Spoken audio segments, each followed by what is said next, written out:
రోజు బైబిల్ దేవుని గ్రంథం అనే సంగతిని ఆలోచించేస్తాం. బైబిల్ దేవుని గ్రంథం. బైబిల్ దేవుని గ్రంథం అంటే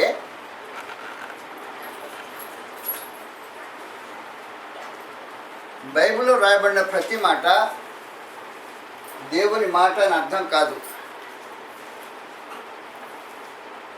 మీకు మధ్యలో ప్రశ్నలు రావచ్చు, ఆయన ఆలోచించేయండి. బైబిల్ దేవుని గ్రంథం అంటే బైబిల్లో రాసిన ప్రతి మాట దేవుని మాట అని అర్థం కాదు. బైబిల్ అనేది గ్రంథం యొక్క పేరు కాదు. ఇది క్రైస్తవ మత గ్రంథం అని మనుషులు భావిస్తుంటారు.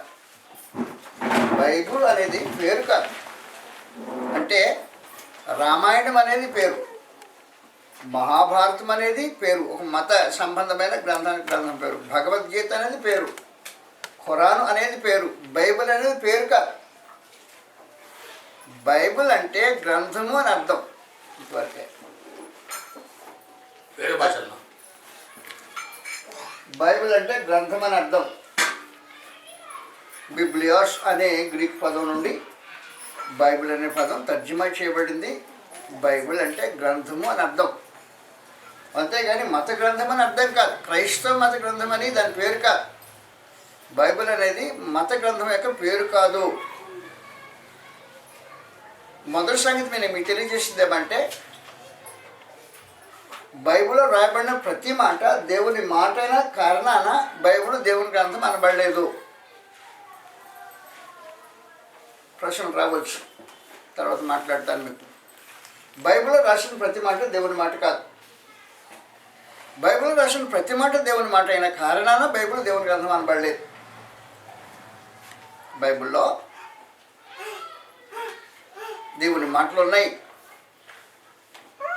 దేవుని మాటలు మాత్రమే కాకుండా బైబిల్లో సాతాను పలికిన మాటలు కూడా రికార్డ్ చేయబడి ఉన్నాయి. బైబిల్లో దేవుని జ్ఞానము దాఖలు చేయబడి ఉంది. బైబిల్లో మనిషి జ్ఞానం కూడా దాఖలు చేయబడి ఉంది. బైబిల్లో ప్రవక్తలకు మాటలు ఉన్నాయి. బైబిల్లో పాపులు పలికిన మాటలు కూడా ఉన్నాయి. ఇలాగూ బైబిల్ అనేది దేవుని గ్రంథం అనటానికి కారణాలు ఏంటి? బైబిల్ దేవుని గ్రంథం అనటానికి కారణాలు ఏంటంటే, బైబిల్ దేవుని చిత్తాన్ని తెలియజేసే ఒక విశేషమైన గ్రంథమై ఉంది. బైబిల్ రచన అద్భుతమైన రచన. ఒక వ్యక్తి రాసిన గ్రంథం కాదది. గ్రంథకర్త అనే ఆయన ఒక్కడే, కానీ అనేక మంది కళలు దానిలో వాడబడ్డాయి. బైబిలు ఒకవేళ మీరు మతాలని పిలవదలుచుకుంటే 2 మతాలకు సంబంధించిన ఏక గ్రంథం అది. నేను మతాలను పిలవను, వాస్తవానికి క్రైస్తవ్య మతం కాదు, యోధా మతమే. అటు యోధా మతానికి ఇటు క్రైస్తవ్యానికి 2 జనాలకు సంబంధించిన ఒకే గ్రంథము బైబిల్. క్రైస్తవులకు మాత్రమే సంబంధించింది కాదు అది. క్రైస్తవులకు క్రొత్త నిబంధన చేయబడింది. యూదులకు పాత ధర్మశాస్త్రం అనుగ్రహించబడింది. అందువల్ల యోధా జనాంగం వేరు, క్రైస్తవ జనాంగం వేరు. క్రైస్తవులు యూదులు మారుమనసు పొందాలి, మార్చుకోవాలని క్రైస్తవులు బోధిస్తారు. యూదులు క్రైస్తవులను హింస పెడుతుంటారు. ఆ 2 పొసికే జనం కాదు, ఒకరికి ఒకరు విరోధమైన జనం. కాబట్టి ఈ గ్రంథంలో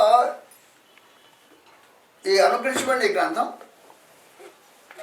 2 మీరు మతాలను పిలవదలుచుకుంటే 2 మతాలకు, నేను అంటాను 2 రాజ్యాంగ చట్టాలకు అంటానే. పాత నిబంధన యోధా మత ప్రాచీన రాజ్యాంగ చట్టం పాత నిబంధన. క్రొత్త నిబంధన క్రీస్తు యొక్క రాజ్యాంగ చట్టం క్రొత్త నిబంధన. అలాగూ 2 రాజ్యాంగ చట్టముల సమ్మేళనము బైబిలు.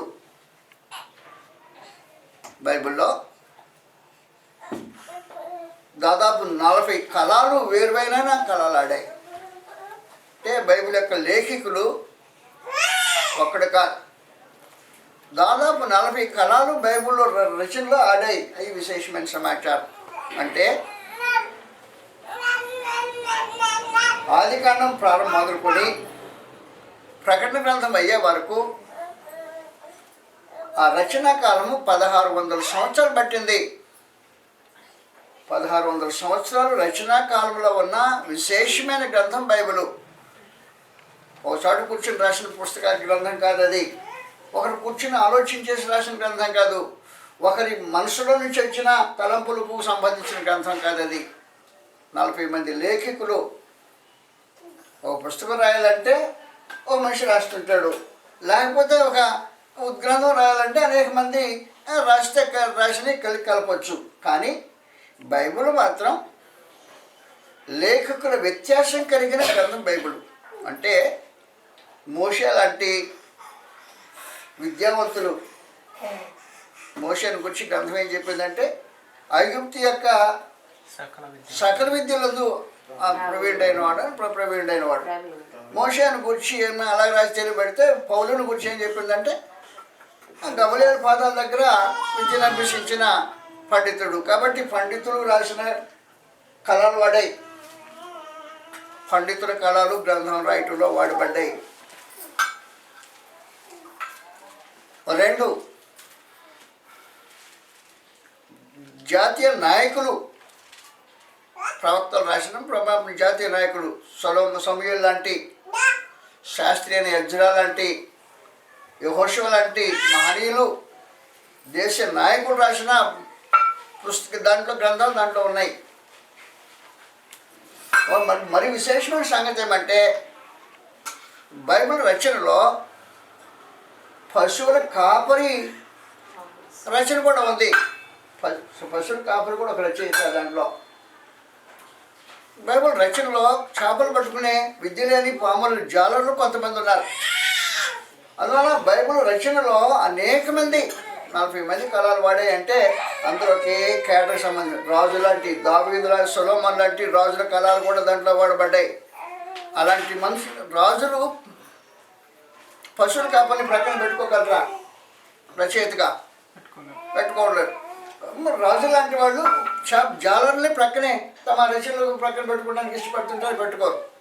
మహాపండితులైన వాళ్ళు, పాములైన వాడిని తమ గ్రంథంలో ప్రక్కన పెట్టుకోవడానికి ఉద్దేశించి ఇష్టపడరు. కానీ ఎవరికి ఇష్టమన్నా లేకపోయినా పరలోకమందున దేవుడు ఇలాంటి మహా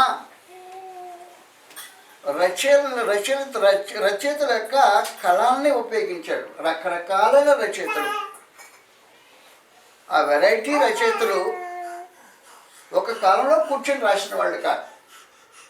నేను గతంలో మీకు తెలియజేసినట్టు ఈ రచన ఆదికాండం నుండి ప్రకటన గ్రంథం రాయబడే వరకు 1600 సంవత్సరాలు పట్టింది. సీనా అరణ్యంలో ప్రారంభమైన ఈ రచనా కార్యక్రమం రోమా సామ్రాజ్యం యొక్క మధ్య స్థితికి వచ్చే వరకు కార్యక్రమం కొనసాగింది. కాబట్టి గ్రంథము రచనలో అనేక దేశాలను చూచింది, అనేక నాగరికతను చూచింది, అనేక రాజుల యొక్క అధికారాలను చూచింది. ఇలాంటి విశేషమైన గ్రంథం బైబిలు. అయినా దాంట్లో ఉండే ప్రత్యేకత ఏమంటే ఎంతమంది కలిసి ఏ ఒక్కరు కూడా మేము బైబిల్ రాస్తున్నామనే జ్ఞానం కలిగిన వాడు ఎవడు రాయలా. అంటే తన పుస్తకం బైబిల్గా చదవబడుతుందనే ఆలోచన, గ్రహింపు ఎవరికి వాస్తవానికి లేదు. కాబట్టి ఎవరికి అనుగ్రహించబడిన పోర్షన్ వాళ్ళు ముగించి వెళ్ళిపోయారు. ఆ తర్వాత ఇంకొక ఆయన తన కార్యక్రమం ముగించి వెళ్ళిపోయాడు. ఎలాగూ ఒక్కొక్కరు ఒక్కొక్క పాత్ర వహించి వెళ్ళిపోయిన తర్వాత వాటన్నింటినీ ఏకంగా 66 పుస్తకాలు కూర్చితే మనం బైబిల్ అని ఒక గ్రంథంగా ఆలోచన చేస్తుంటాం. ఇది విశేషమైన గ్రంథం బైబిల్. బైబిలు దేవుని గ్రంథం అంటానికి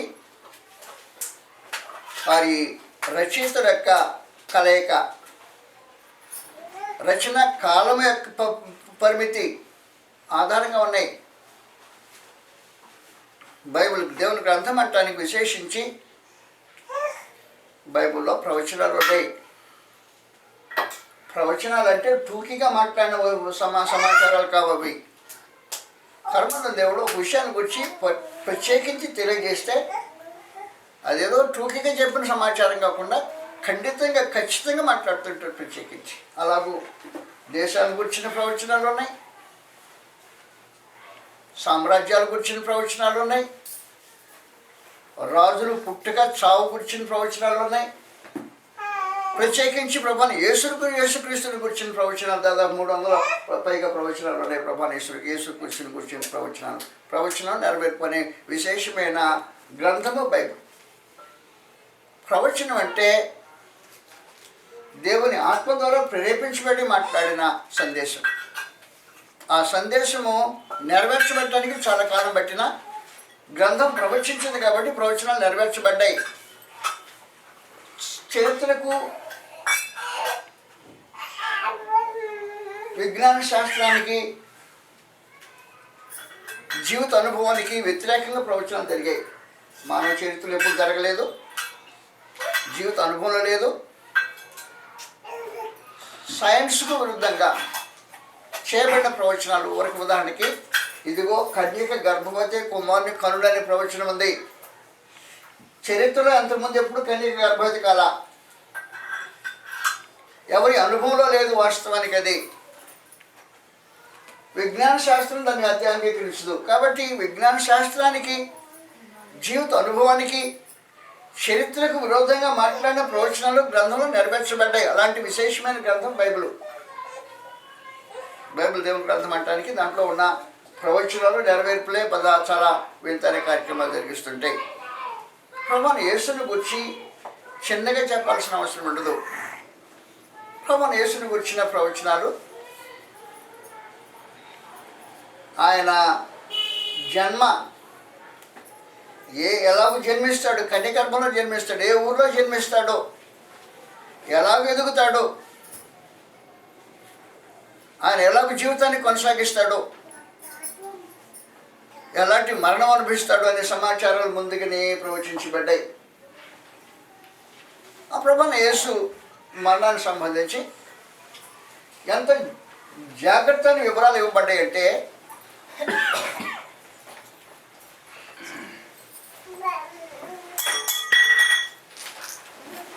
ప్రభువైన యేసు యొక్క శిలువ మరణం అది ప్రవచింపబడిన కార్యక్రమం. పరలోకమందు దేవుడు క్రీస్తు యొక్క శిలువ మరణాన్ని గురించి లోకం పుట్టక మునిపే ఉద్దేశించాడు, సంకల్పించాడు. దాన్ని లోకం పుట్టక మునుపు ప్రభువైన యేసు యొక్క శిలువ మరణాన్ని దేవుడు సంకల్పించాడు. గ్రంథం అలా తెలియజేస్తుంది. మనందరికీ తెలిసినట్టు 1 పేతురు 1వ అధ్యాయంలో 18వ వచనం నుండి, పితృ పారంపర్యమైన మీ వ్యర్థ ప్రవర్తన విడిచిపెట్టినట్టుగా వెండి బంగారం వంటి క్షయవస్తువుల చేత మీరు విమోచింపబడలేదు, కానీ అమూల్యమైన రక్తం చేత, అనగా నిర్దోషముడు నిష్కళంకమునకు గొర్రె పిల్ల వంటి క్రీస్తు రక్తం చేత విమోచింపబడుతున్నారని మీరు ఎరుగుదురు కదా. ఆయన జగత్తు పునాది వేయబడక మునిపే నియమింపబడిన రాయబడింది. కాబట్టి క్రీస్తు యొక్క శిలువ జగత్తు పునాది వేయబడక మునుపు నియమింపబడిన కార్యక్రమం. అపోస్తలుల కార్యం 2వ అధ్యాయంలో ఈ సమాచారాన్ని తెలియజేశాడు. అపోస్తలుల కార్యం 2వ అధ్యాయం 22వ వచనం నుండి,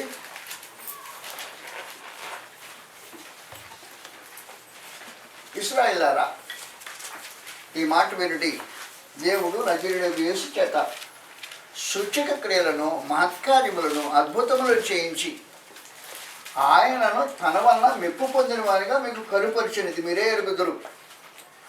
దేవుడు నిశ్చయించిన సంకల్పమును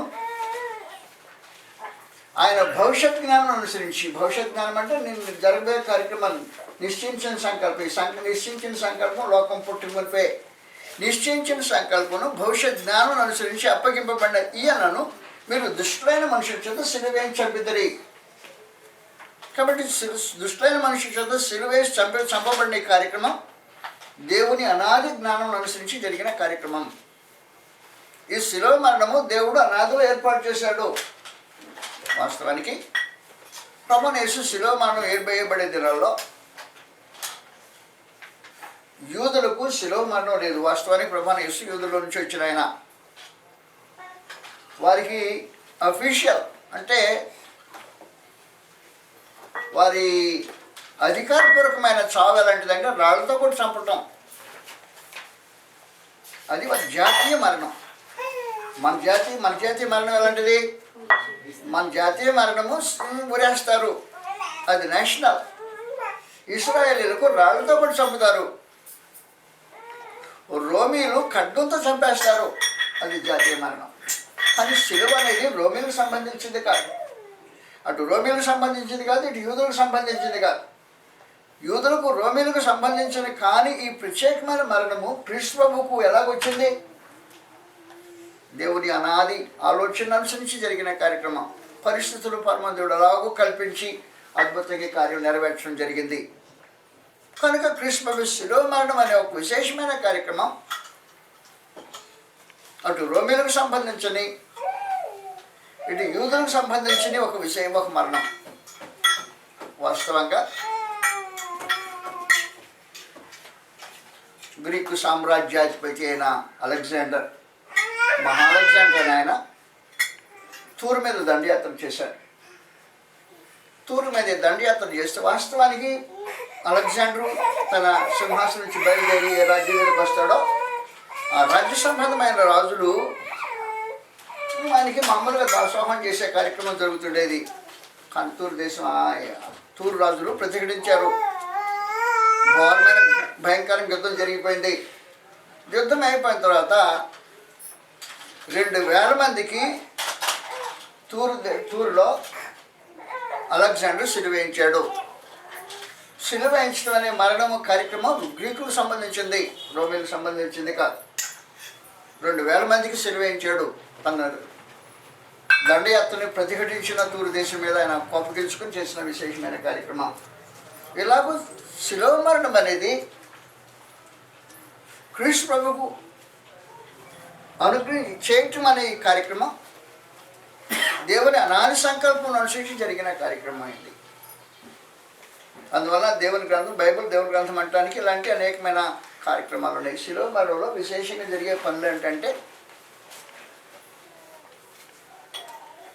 కాళ్ళు విరగొట్టబడతాయి.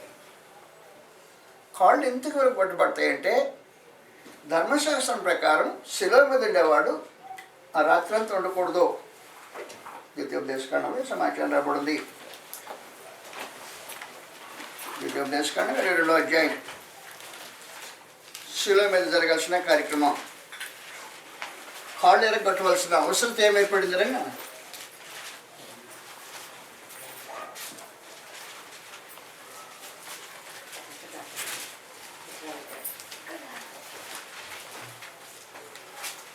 ద్వితీయోపదేశకాండంలో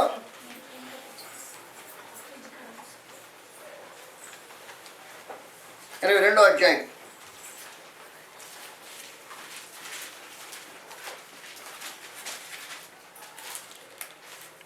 క్షమించాలి, తప్పు చెప్పాను. 21వ అధ్యాయం 22వ వచనం.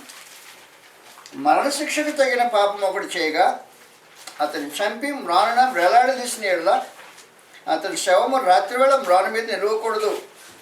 వేలాడదీయబడిన వాడు దేవునికి శాపగ్రస్తుడు కనుక నీ దేవుడిని యెహోవా స్వాస్థ్యముగా లిఖించిన దేశమున నీవు అపవిత్రపరచుకున్నట్లు అగత్యముగా ఆ దినమున వాడిని పాతి పెట్టవలను. ఆ రోజే పాతి పెట్టేయాలా, చంపేసిన రోజే పాతి పెట్టేయాలా, మరుసటి రోజు దాకా ఉండకూడదు.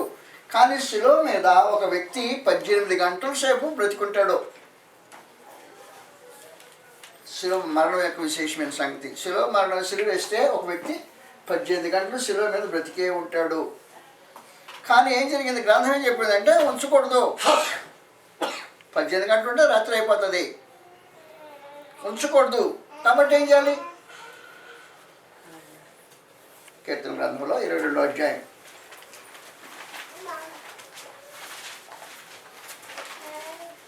ప్రభువైన యేసు శిలువ మరణము అద్భుతమైన నెరవేర్పు. ఆ నెరవేర్పు ఎలా జరిగిందో గ్రంథంలో మనం ఇలా చూస్తాం. 22వ అధ్యాయం కీర్తనలో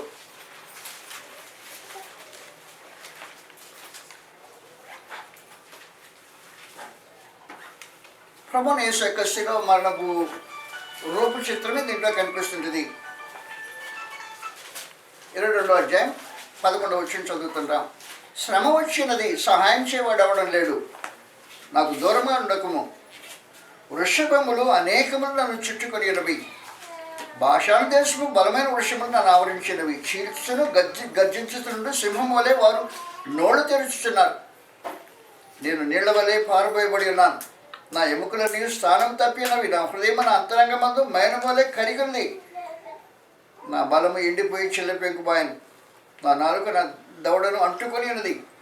నీవు నన్ను ప్రేతల భూమిలో పడవేసి ఉన్నావు. కుక్కలు నన్ను చుట్టుకొని ఉన్నవి. దుర్మార్గుల గుంపులు నన్ను ఆవరించి ఉన్నారు. వారు నా చేతులను నా పాదములు పొడిచున్నారు. క్రీస్తులో మరణాన్ని గురించి నా ఎముకలన్నీ నేను లెక్కింపగలను. వారు నిదానించుచు నన్ను తేల్చుచున్నారు. నా వస్త్రములను వారు పంచుకుంటున్నారు. నా అంగీ కొరకు చీట్లు వేస్తున్నారు. యెహోవా దూరంగా ఉండకము. ఒకరి సమాచారం ప్రభువైన యేసు శిలువలో అనుభవించిన ఒక మహత్తరమైన అనుభవం, శిలువ సందర్భం ప్రాంతంలో జరిగిన విశేషమైన కార్యక్రమాలు. ప్రభువైన యేసు యొక్క వస్త్రాలు పంచుకోవటం అనే కార్యక్రమం ప్రవచించబడింది. టూకీకి చెప్పిన సమాచారం కాదు. ఉన్నారు నలుగురు శిలువ వేయటానికి ప్రత్యేకమైన సైనికులు. ప్రభువైన యేసు వస్త్రాన్ని ధరించిన వస్త్రాలు తీసుకొచ్చి గుట్టబడినాయి. వారు ఏం చేశారంటే ఎవరికి ఎవరు రావాలో పంచుకున్నారంట. పంచుకున్న తర్వాత ఒక వస్త్రం మాత్రమే పైనుంచి కిందకి కుట్టు సీమింగ్ లేకుండా ఉన్న ఒక విశేషమైన వస్త్రం ఎవరికి రావాలని ఆలోచించి చింపుకుందామా, చింపకూడదు, మరి ఏం చేద్దాము, చీట్లు వేద్దాం అనుకున్నారు. అది కూడా ప్రవచించబడి విశేషించి మాట్లాడు. కాబట్టి ప్రభు యొక్క శిలువ మరణము ఎంత నీట్గా ప్రవచించబడింది అంటే చెప్పడానికి వీలైనంత కరెక్ట్గా జరిగాయి. బైబిల్ దేవుని గ్రంథం అనడానికి కృష్ణ శిలువ మరణం ఒకటి చాలు రుజువు చేయడానికి.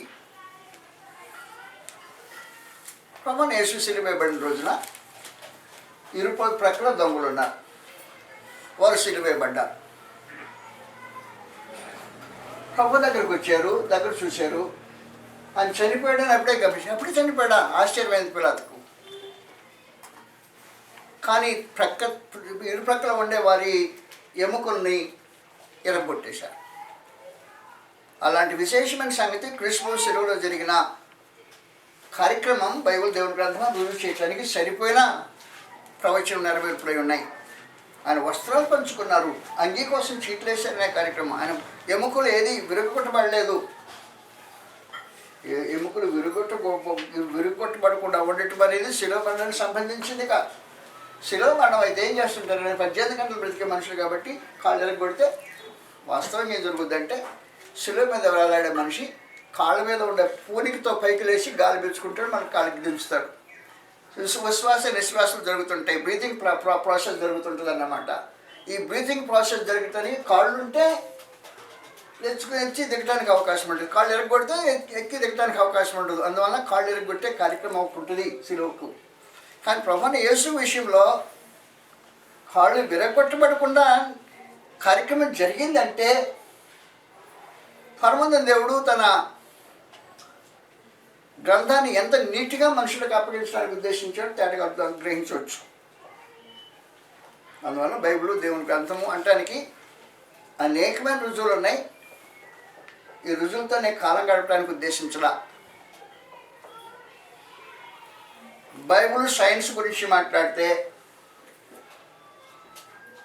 కరెక్ట్ అయి ఉంటుంది. బైబిల్ అబద్ధం సైన్స్తో అంగీకరించదు. మొదటి తిమోతి సైన్స్ అని అబద్ధంగా చెప్పే దాంతో బైబిల్ అంగీకరించదు. మొదటి తిమోతి 6వ అధ్యాయం చివరి వచనాలు సమాచారం రాబడి ఉంది. విజ్ఞానం అని అబద్ధంగా చెప్పే విపరీతవాదం గురించి మాట్లాడాడు. 22వ వచనం, తిమోతి నీకు అప్పగింపబడిన దాన్ని కాపాడి అపవిత్రమైన ఒట్టి మాటలకును జ్ఞానమని అబద్ధంగా చెప్పబడిన విపరీత అపవాదములకును, ఇంగ్లీష్ అన్నాడు science which is falsely so called. Science which is falsely so called అంటే సైన్స్ అని అబద్ధంగా చెప్పబడే దానికి విపరీతవాదాలకు దూరంగా ఉండు. అది అబద్ధంగా చెప్పిన సైన్స్ కాదు, అది సైన్స్ అని అబద్ధంగా చెప్పిన విపరీతవాదాలు అన్నాడు. కాబట్టి సైన్స్ అని చెప్పే విపరీతవాదాలు బైబిల్ అంగీకరించదు. బైబిల్ సైన్స్ని అంగీకరిస్తుంది, సైన్స్ అని చెప్పి విపరీతవాదాన్ని అంగీకరించదు. అందువల్ల నేను డీటెయిల్స్కి వెళ్ళబోట్లకి మీదట. ఎందుకంటే అది అటు సూర్యుడు ఎట్టున్నాడు, భూమి ఎట్టుంది, చంద్రుడు ఎట్టున్నాడు, వగైరా సంగతులు మాట్లాడే సమాచారం కాదు. బైబిల్ దేవుని గ్రంథం అనడానికి ఇవన్నీ అవసరం ఉండదు. బైబిల్ దేవుని గ్రంథం అనటానికి లేఖికుల యొక్క సమ్మేళనం, వ్రాయబడిన కాలం, దాంట్లో ఉండే ప్రవచనాలు నెరవేర్పులు సరిపోయినంత రుజువై ఉంటుంది. అయితే ఒక వాస్తవమైన సంగతి ఏంటంటే 40 మంది రచయితలు, లేఖికులు 1600 సంవత్సరాల కాలంలో రాసిన రచనలో ఎక్కడ కూడా ఒక అసంబద్ధం కనపడదు.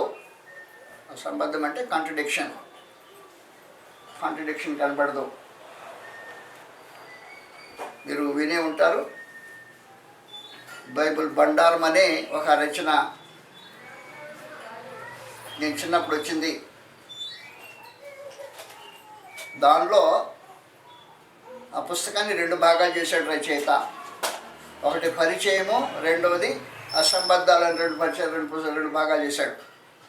రెండో భాగంలో అసంబద్ధాలు అంటే కాంట్రడిక్షన్స్ అన్నమాట. ఈ లేఖనం ఆ లేఖనాన్ని ఖండిస్తుంది, ఈ లేఖనం ఆ లేఖనాన్ని ఖండిస్తుంది అని 100 చూపించాడు ఆ మనిషి అక్కడ పుస్తకం దగ్గర.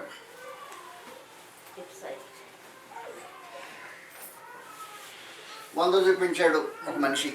బైబిల్ బండారం అనే పుస్తకంలో 100 కాంట్రడిక్షన్ చూపించిన ఒక హేతువాది ఉన్నాడు. మన దేశం ఇక్కడ హైకోర్టుకు వచ్చింది పుస్తకం. హైకోర్టులో బ్యాన్ చేసేసారు. బ్యాన్ చేసిన తర్వాత ఏం జరిగిందంటే సుప్రీంకోర్టుకి తీసుకెళ్లారు హేతువాదులందరూ ఏకమై. దేశంలో ఉండే హేతువాదులందరూ ఏకమై సుప్రీంకోర్టుకి తీసుకెళ్తే సుప్రీంకోర్టులో 2 న్యాయవాదులు, భార్య భర్తలు 2 హేతువాదులు, వాళ్ళు ఛాలెంజ్గా తీసుకొని సుప్రీంకోర్టులో 5 మెంబర్ బెంచ్ చేత గెలిపించారు వాళ్ళ పుస్తకాన్ని. బైబిల్లో కాంట్రడిక్షన్స్ ఉన్నాయి కాబట్టి బైబిల్ బండారం చూడండి అని చెప్పడానికి. ఈ పుస్తకంలో ఏమన్నా తెలిసిన సుప్రీంకోర్టు తీర్మానాన్ని కట్ చేశాను నేను. 5 మెంబర్ బెంచ్ జడ్జిమెంట్ తప్పు, సుప్రీంకోర్టు న్యాయవాదులు చేసిన వాదం తప్పుది అని చెప్పి రుజువు చేసిన విశేషమైన గ్రంథం ఇది. కాబట్టి బైబిల్లో అసంబద్ధంలో నేను ఎవరు మాట్లాడడానికి వీలుండదు. అయిపోయింది. సుప్రీంకోర్టు తీర్మానాన్ని కట్ చేసిన తర్వాత ఇంకెవడైనా మాట్లాడడానికి దమ్ముండే అవకాశం ఉండదు. ఇది ఊరికి నేను నోటి మాటలు ఛాలెంజ్ కాదు, బ్లాక్ అండ్ వైట్. నేను సవాల్ అంటాం కాదు, ఇది నేను సవాల్ అంటలేదు. బ్లాక్ అండ్ వైట్లో రద్దు చేసేసాను దాన్ని. అందువల్ల బైబిల్లో అసంబద్ధాలు ఉన్నాయి, ఎవరు మాట్లాడడానికి వీలుండదు. బైబిల్ అసంబద్ధాలు లేవు. 1600 సంవత్సరాలుగా 40 మంది రాసిన రచనలో అసంబద్ధాలే లేకపోతే ఆ గ్రంథం బైబిల్ దేవుని గ్రంథమై ఉండాలి, సరిపోయినంత రుజువది. అసంబద్ధాలు లేని గ్రంథము బైబిల్. అందువల్ల బైబిల్ దేవుని గ్రంథం. బైబిల్ దేవుని గ్రంథం అయితే దాంట్లో దేవుని మాటలే ఉండవు. బైబిల్ దేవుని గ్రంథమైనా సాతాను మాటలు ఉంటాయి, మానవ జ్ఞానం ఉంటుంది, దేవుని జ్ఞానం ఉంటుంది, దేవుని చిత్తం తెలియజేసే సమాచారం ఉంటుంది, మనుషులు స్వయంగా మాట్లాడిన మాటలు ఉంటాయి, తమ జ్ఞానాన్ని ఒలగబోసిన మాటలు ఉంటాయి, తన పాపులు మాట్లాడిన మాటలు ఉంటాయి, పశుప్రాయులే అపార్థం చేసుకుని మాట్లాడిన వారు మాటలు ఉంటాయి దాంట్లో. అలాంటప్పుడు ఏం చేయాలంటే దేవుని గ్రంథాన్ని, సత్యవాక్యాన్ని సరిగా విభజించాలి అని చెప్పేది గ్రంథం తెలియజేస్తుంది. బైబిల్ చదవటం కాదు, సత్యవాక్యాన్ని సరిగా విభజించడం వల్ల ఒక విశేషమైన కార్యక్రమం జరగాలి. లోకంలో చాలా తక్కువైంది ఈ రోజున. నోటుకొచ్చిన మాటలు మాట్లాడుతున్నాడు. ఇది బైబిల్ అంటున్నాడు కాదు, వాస్తవం కాదు అది. నోటుకొచ్చినవాడు నోటుకొచ్చినట్టు మాట్లాడటానికి గ్రంథం ఉండడం లేదు. ఇది రాజ్యాంగ చట్టం. రాజ్యాంగ చట్టం మాట్లాడటానికి రాజ్యాంగ చట్టం ఎరిగినవాడే మాట్లాడగలిగినవాడు అంటాడు. మన దేశ సంబంధం రాజ్యాంగ చట్టాన్ని వివరించడానికి కోర్టులో ప్రత్యేకమైన చదువు చదివి ఉండాలి. అలాగున 2 రాజ్యాంగ చట్టాలతో సంబంధించిన ఈ బైబిల్ని వివరించడానికంటే ఎవడంటాడు తీసుకుని బైబిల్ తీసి చదివేసి మాట్లాడటం కాదు అది. పరలోకమందుడు ఏం తెలియజేశాడంటే జాగ్రత్త గుర్తుపెట్టుకోండి. గ్రంథంలో ఇలా మాట రాయబడి చదువుతామ గ్రంథంలోంచి. ద్వితీయోపదేశకాండం పాత నిబంధనలో 4వ అధ్యాయం 2వ వచనం సమాచారం రాయబడి ఉంది. ద్వితీయోపదేశకాండం 4వ అధ్యాయం 2వ వచనం ఏమన్నాడంటే, దేవుడు ఇచ్చిన మాటలతో ఏం కలపొద్దు అని చెప్పేసి ప్రత్యేకించి దేవుని మాటలకు కలపకుండా ఉండటం అనేది చాలా అవసరమైన సమాచారం. ద్వితీయోపదేశకాండం 4వ అధ్యాయం 2వ వచనం సమాచారం రాయబడి ఉంది. ఏముంది? మీ దేవుడు యెహోవా ఇచ్చిన ఆజ్ఞలు మీకు ఆజ్ఞాపించుతున్నాను, వాటిని గైకొంటి యందు నేను మీకు ఆజ్ఞాపించిన వాటితో దేని కలపకూడదు, దాని నుండి దేని తీసివేయకూడదు. కలపకూడదు, తీసివేయకూడదు. మనుషులు ఎవడు కలపకూడదు, తీసివేయకూడదు. దేవుడు కలపవచ్చు, ఆయన తీసేయచ్చు, ఆయన ఇష్టం. అది ఆయన గ్రంథం, దేవుని గ్రంథం కాబట్టి దేవుడు కలిపితే కలపచ్చు, తీసేస్తే తీసేయచ్చు. కాబట్టి ఇశ్రాయేలుకి ఇచ్చిన ఈ ధర్మశాస్త్రంలో ఆ నుంచి వారికి ఇచ్చిన ఆజ్ఞలు దేని కలపొద్దు, ఏమి తీసేయొద్దు అని చెప్పేసి ప్రత్యేకించి. కానీ పరలోకమందుడు ఏం చేశాడంటే, ఒక్కొక్కసారి 12వ అధ్యాయం దేశోపదేశకాండం 12వ అధ్యాయం 32వ వచనం సమాచారం రాబడింది. దేవుని గ్రంథం బైబిల్ని అర్థం చేసుకోవడం చాలా ప్రాముఖ్యంగా అవసరం. బైబిల్ గ్రంథం తెరిచి మన 4 మాటలు చదివి నోటికి వచ్చిన వ్యాఖ్యానం చేయటం శాపగ్రస్తమైంది. అది శాపగ్రస్తమైన సమాచారం. 12వ అధ్యాయం 32వ వచనంలో సమాచారం రాబడింది. నేను మీకు ఆజ్ఞాపించున్న ప్రతి మాటను అనుసరించి చేయవలను, దానిలో నువ్వు ఏమీ కలపకూడదు, దాంట్లో నుండి నీవేమీ తీసివేయకూడదు. జాగ్రత్త గుర్తుపెట్టుకోండి. అది ఇశ్రాయేలుకు దేవుడు ఇచ్చిన ధర్మశాస్త్రం. అన్ని జనులకు సంబంధం లేదు.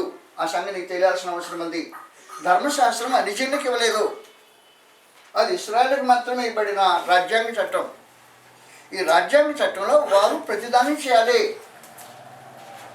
కాబట్టి సబ్బాతు దినం అనేది ఆ రాజ్యాంగ చట్టానికి సంబంధించిన కార్యక్రమం.